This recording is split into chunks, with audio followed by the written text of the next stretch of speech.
Welcome to Rise with AI, the podcast that spotlights trailblazers in e-learning and professional training, inspiring you to reach new heights, create impact, scale your vision, and empower others. I'm a host, and today we are joined by Becki Nazareth, co-founder of Wonderful Brilliant, a consultancy that's refining people experience. With over 10 years in learning and development, Becki designed world-class leadership programs accredited by the Institute of Leadership, earning recognition like Time Best Companies for her work with 4,000 staff. She's now navigating the exciting phase of scaling her business, integrating AI and expanding her offerings to support parents and leaders. Becki, it's such an honor to have you here with us. So let's dive in with our fun trees. What's one unexpected lesson that you actually learned from your journey in education and L&D that still guides you today? Such a good question to start with. What is one learning lesson? I think there's been many along the way.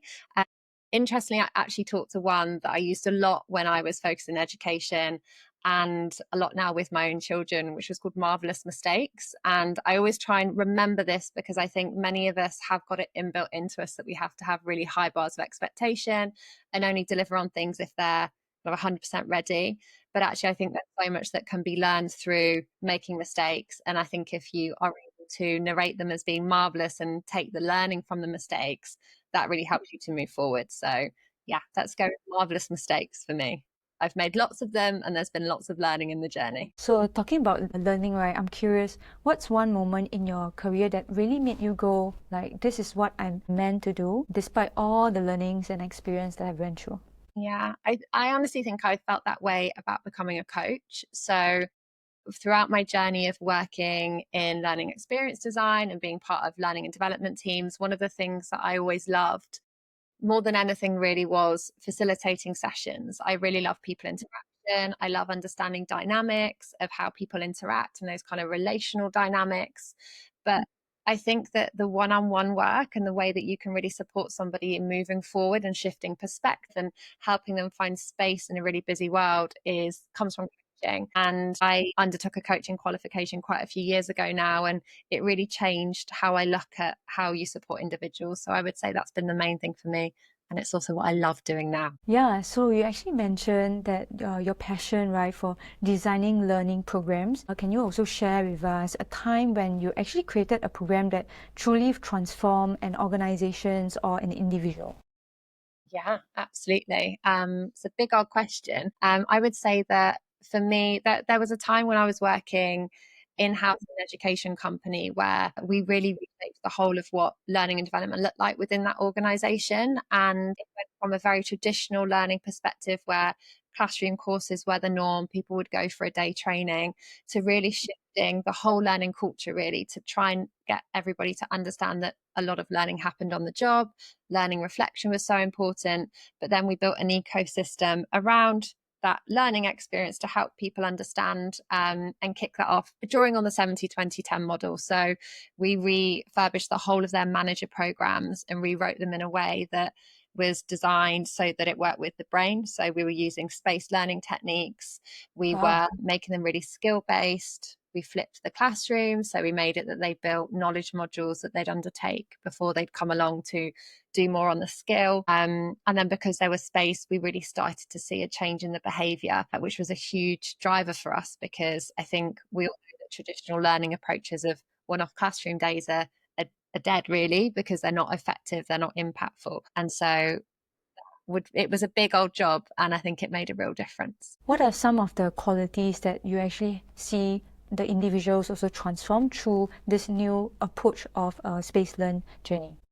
I think that the difference is that people are able to engage with the learning more. So I always love the analogy that you should go for snacking, not feasting when it comes to learning. So the idea that actually, if you want your brain, your memory to encode the information, to be able to engage in it in the future, then you need to design it in a way that supports our cognitive functioning and being switched on that amount of time. And so I think those kind of snacking workshops, which for us we do up to 3 hours, and that's a maximum really that we have people for learning. And then what you do is you scaffold the learning. So really similar to what you'll be used to in an education perspective with children, where you go, okay, we need to build the learning over time and we need to revisit the information to really embed it. We use it in that regard. So I think it's thinking about how you can pull on those things when you're designing programs. What sparked your transition from actually working in-house, right, at a tuition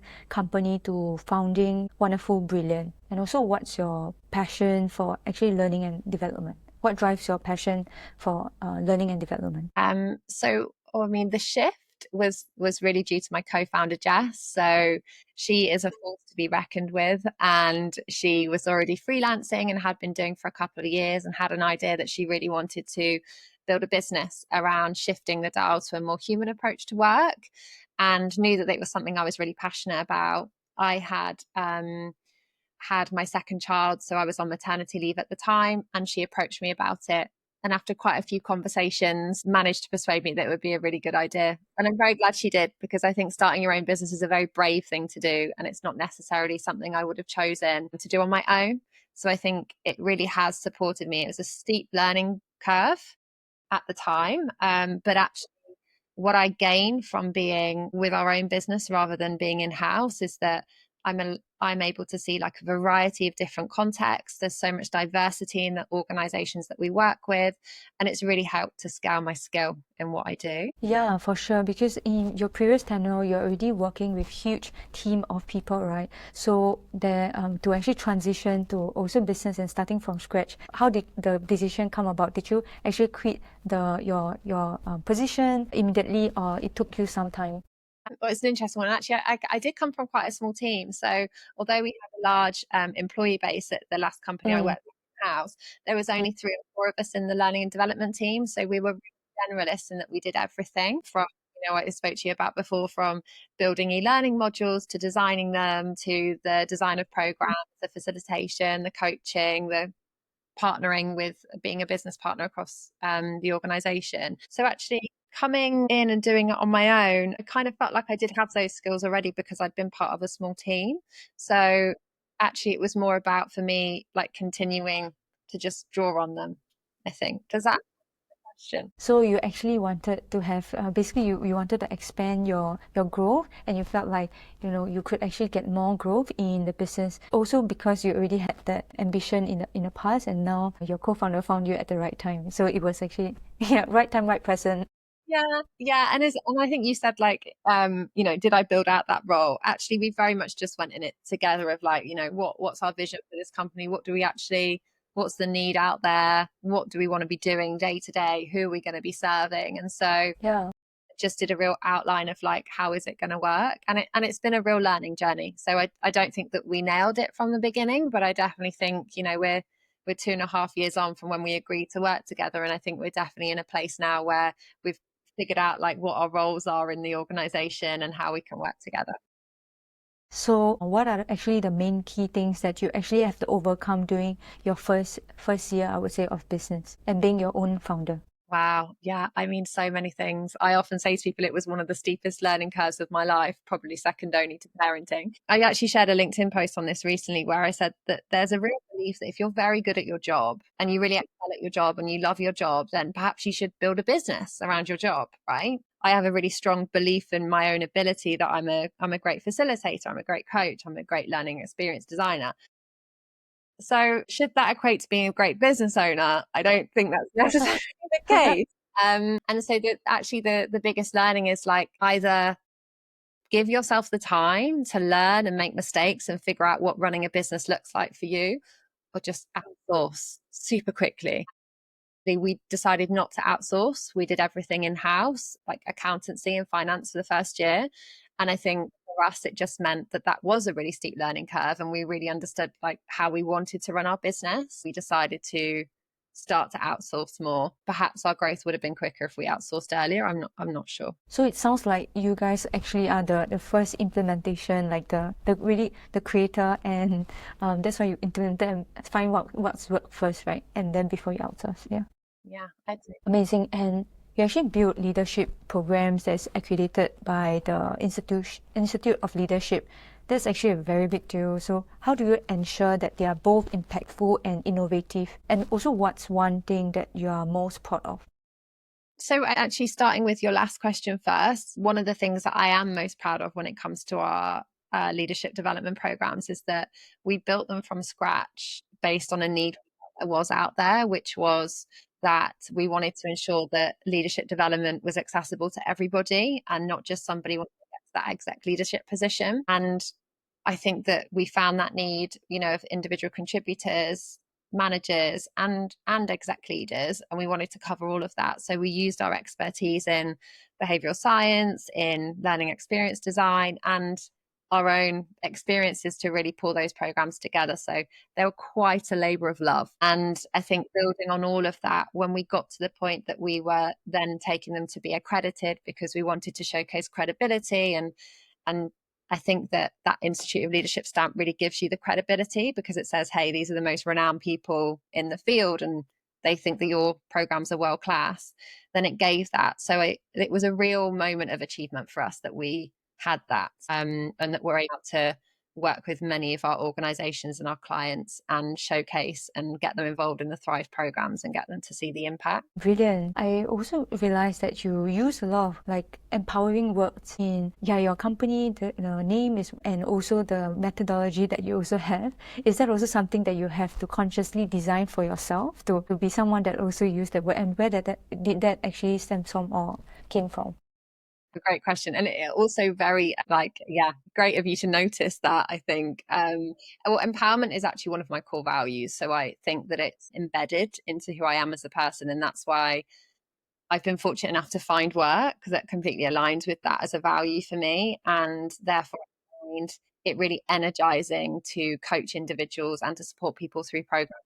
I really want to uplift and empower. That like gives me energy to see people succeed and to realize their potential.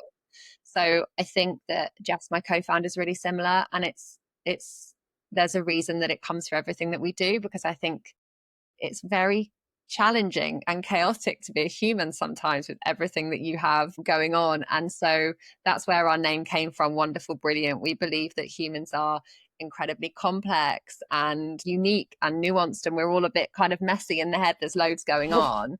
And actually we have the interventions to support you in being brilliant. Like the brilliant is like unlocking potential and reaching that performance that you're going for. So it's the story behind the name, but I think the empowerment piece is interweaved through all of it. But when you say, do I apply that to myself? I always say quite openly that I'm a work in progress. And just because you're a coach doesn't mean that you live and breathe everything for yourself when it comes to coaching. So I've benefited over the years from coaching myself. And I am always on having a compassionate internal narrative. And what that means for me and the way that I kind of check myself is if I say something to myself that I wouldn't say to my son, then I need to correct. He's 6 now, and over the last 6 years, that's probably been a really useful thing for me to learn. Yeah, I love that. Yes. So when you actually look into how you will actually say that to someone else, and then you also want to treat yourself, in a different lens. I love that approach. Yeah, exactly that. Would you say it to a friend? Would you say it to a child? Then don't say it to yourself. You actually also mentioned that right now you are also focusing on a parental transition, so really helping the parents in the workforce. So how do you actually see this work fitting into the broader conversations about workplace culture and also employee well-being? Thank you. You've asked me about one of the topics I'm most passionate about. I think when it comes to people experience, employee experience, over the years we've as a society, I suppose, moved more towards a way of working that doesn't necessarily work with the human in terms of how they show up physically and mentally. And what we see as an impact of that is many burnt out people that are experiencing almost what they call a workplace pandemic when it comes to burnout, because the asks, the human, they're not able to deliver on those, and it's the constant overexpending of energy that over time leads to overwhelm and burnout. So I think that's often really applied to a work capacity, but there's been more evidence recently to showcase that actually when it comes to parenting and caregiving responsibility, it's very easy to find work, like get to a place of burnout with those two. And I think all of it comes back to, are there the right support systems in place? Which means, like, is work set up in the right way? Do you have the right support when you're going through really important transitions, for example, when you're pregnant and you're transitioning out of work, or when you've formed a new family and you're transitioning back to work, perhaps after a time of leave. And so for me, I think what I've noticed and what I've really worked on over the last few years is partnering with organizations to be that support. So whether it's through one-to-one support or group workshops, the enabling, yes, working parents and carers, but I think it can be applied more widely, to give them a support system so that they can thrive in work, and not ever reach that place of burnout. So yeah, I totally see, as a parents and with children, you definitely have a lot more energy that you have to also put your attention into as well.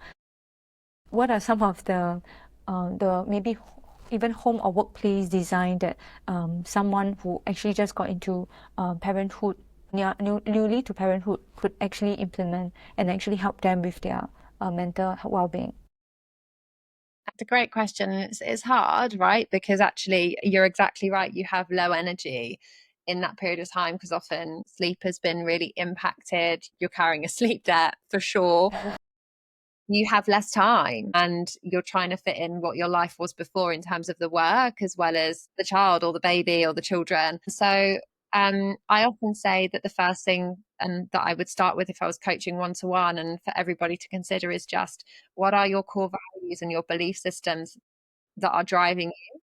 And once you've identified those, really thinking about how you can use those to prioritize and make decisions that help you align to those values. Because if you are living a life aligned to them and that aligns with your belief systems, then you are likely to be more energized. And if you're constantly having to push against something that you don't believe in, I think that's always a starting place, because once you know your core values and beliefs, you can start to look at what your work life fit should look like. And I'm really passionate about calling it work life fit, not work life balance, because balance makes you think that it should be perfect, and nobody's perfect. Nobody gets it right. I think we're always trying to figure it out. So if you look at it more like jigsaw puzzles, pieces, and how you can build them and put them together, and how you can be flexible so that one week it's okay if work needs more of you, and another week it's okay if your kid's sick and home needs more of you. It helps you let go of the guilt a bit, I think. Would you also recommend for parents, couples who also come into the coaching session together, or also craft their values together? It's a great question. So I haven't ever experienced or done couples coaching, but I can tell you from personal experience that knowing your partner's values is very useful, as well as knowing your own, because it enables you to self-reflect, self-regulate, and figure out how you can communicate in a way that helps you consider the other person. So much of it comes down to, if you're feeling high emotions, you're able to kind of give you that pause and reflect on the values about what might be driving you in those conversations. So I would actually figure, like, even in a home, that's like another secondary workplace to also have. That was why I posted that question. But yeah. thanks for sharing. Yeah. And you're actually looking to broaden Wonderful Brilliant Voice scope beyond a leadership program. So what's one challenge or the biggest challenge you're actually facing in expanding into more L&D consultancy work? Honestly, I would probably say our time, which many people find, actually, I think. Yep. In the business that we run, we are the product and the service, and therefore we always find there's a challenge in how much time that we have to expand into other areas. So we're definitely at that point in our business where we're looking to scale and looking to think about how we can do that. So in terms of like getting more of the background business as usual stuff looked after, and how can we be more tech enabled, how can we automate, as well as how do we bring people on board to deliver so that we can start to expand into other areas. So for me, I love doing L&D consultancy. I love helping organizations who come across challenges, help them find like a creative way to fill that gap. And for my co-founder, Jess, she's incredible at team coaching. So that kind of like interrelational dynamics at play, particularly at the exec leadership level, she's wanting to do more of that. So yeah, we're at a period of transition, I think, where we're scaling and we're just trying to figure out how we make more time and space for ourselves. And at the same time also make sure that it aligns with both your values. 100%. So you mentioned about AI, with AI changing the game of so many industries. How do you actually see it reshape learning and development? And also curious to know what's keeping you at night, when you actually think about bringing AI into your programs. Yeah, well, it's a very present topic for us right now because we're going through the experience of moving to a more tech-enabled way. What I think thinking about what can AI bring and how is it changing the way and the scope of learning and development. I think it's thinking about how can AI build capability and how can it support that happening quickly and efficiently in a way that takes pressure off L&D teams. And I think there's a lot that can happen there, both from like a background perspective in terms of driving efficiency, and also from a learner experience perspective, which is more to do about how do you use AI to develop capability in people. So I think that too could be considered. What I feel really strongly about is we're moving into a future very rapidly where human skills are actually more important than ever before. And I think we have a really fine line as to how we use AI as a partner to enable, whilst not taking away from the fact that we really need the human skills, that leadership is one of them, right? The communication, Exactly. being able to support and empower and inspire people, that's a very human skill that isn't going to go away.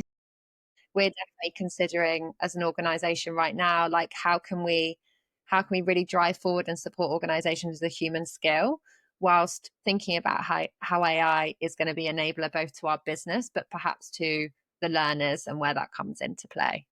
I don't think that we've got the answer 100% yet, but we're definitely on our way to figuring it out. Amazing. So sounds like what you're mentioning is that we still want to have the AI, but ensure that it enable us and also drive us forward in terms of the customer experience and also the learning experience. Yeah, absolutely.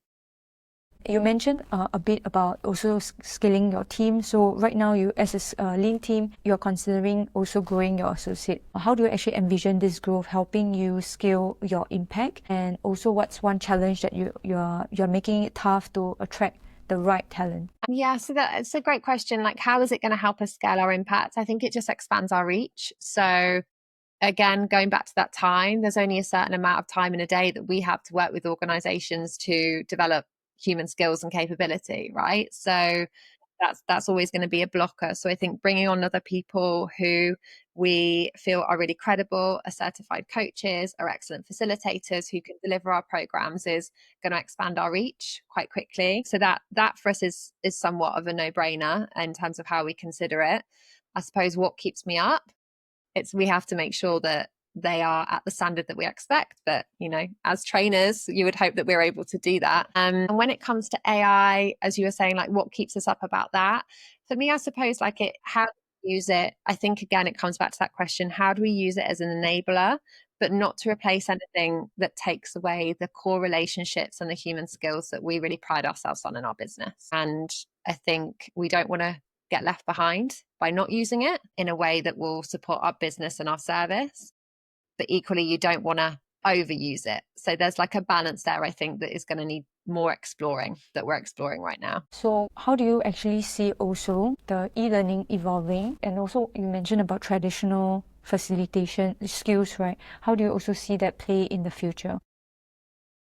So I think when it comes to e-learning evolving, I just think there's so much that can be done when it comes to AI in terms of the interactions and how if you think about old school e-learning, which was, you could almost say it as like moving through slide decks of information that wasn't in any way engaging, and therefore it was hard for people to engage and learn from it, right? That I think it should already be in the past. I've worked with some amazing instructional designers that have already, without AI, been able to build e-learning programs that are so incredibly engaging, that deliver knowledge in a way that really helps embed it from the beginning. But I think AI levels that up, because if you're able to integrate AI into e-learning in a way that helps people really think about the information that's given to them and almost use it to make decisions and then get feedback and use it to think about how they're using that learning and putting it forward, that is going to support the learner experience and the learner encoding of all of the information. So I think that's one way that it's a game changer, right? Using AI, I think, in e-learning and in any knowledge builder in general. When it comes to facilitation, I think it's a human skill. I think that I would challenge that being something that AI can do and do well, because it's so much emotional intelligence. And I don't think that we are at the point yet where that exists in any generative AI. And so I think that that's something. I know that there's definitely ways and people out there and organizations that have done an incredible job of building AI coaches. And again, I think that there's a use for them. And I think they are incredibly useful to help offer perspective and self-reflect and self-coach almost with somebody there. I don't think there's going to be a position that I can see in the future where you don't still need an in-person coach to have that human connection that we all need. That's a basic need as humans, I suppose. Yeah, I think that's so true. Just the human connection. AI can't replace that at all. And like you mentioned, it can definitely speed up some of the knowledge transfer. But in terms of the basic need that humans want, and also I think most importantly, accountability as well, right? Having a coach that is actually a human, it will actually helps to also motivate the coachee to also do well. Yeah, you're so right. Yeah, I love that. So now, 2 years into your business, right? What's one piece of advice you would actually give to any other founders just starting out their business journey in professional training space? Do you know what? It would always just be to reach out, build connections, ask for help for people who have done it. I was blown away by how supportive lots of people have been throughout our whole journey who work in the exact same space. There's no layer of like competition. I remember somebody saying to me early on, there's enough organizations out there that we can all exist and have a job.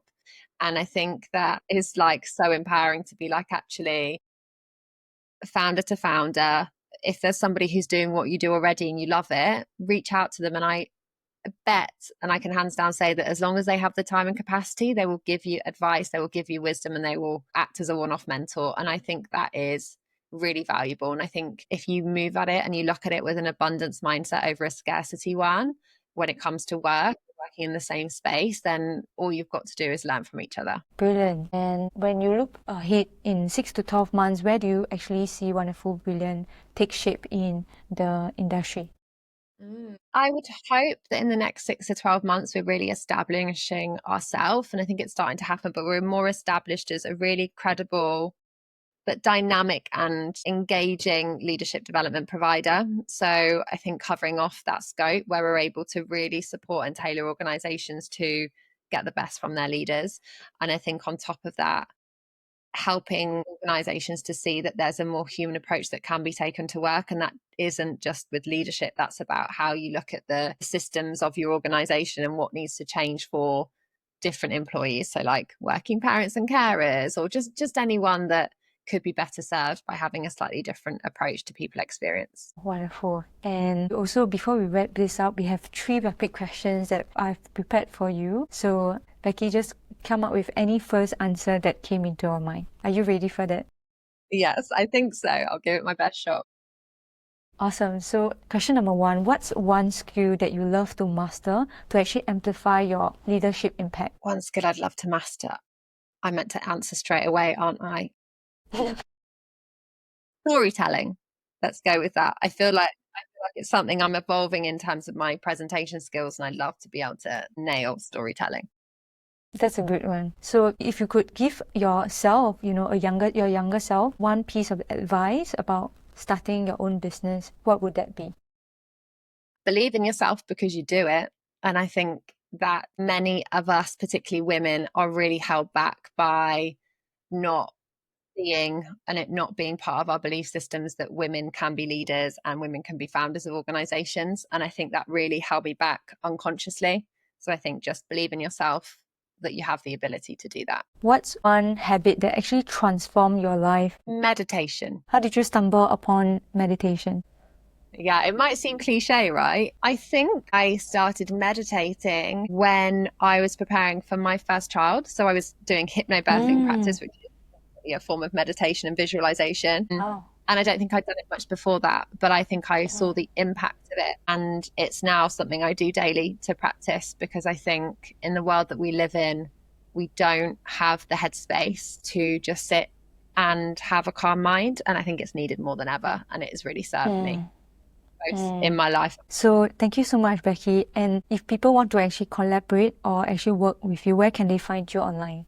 LinkedIn is the best place, probably. So you can find me on LinkedIn and also at our website. So if you look at wonderful-brilliant.com, you can find us on there and see more about what we do and have the option to reach out. Brilliant. So I'll also include all the links in the description below. So if any of you listeners want to actually connect with Becki and her team, do go ahead and also check out the links. So that's a wrap for today's episode of Rise with AI. A huge thank you to you, Becki, for actually opening your journey and incredible work that you're actually doing in the learning and development industry. So listeners, if actually this episode inspired you, share it with someone who needs to hear it. Don't forget to subscribe for more conversations about leaders in e-learning and professional training. So until next time, keep reaching, impacting, scaling, and empowering. See you guys next time. Bye-bye.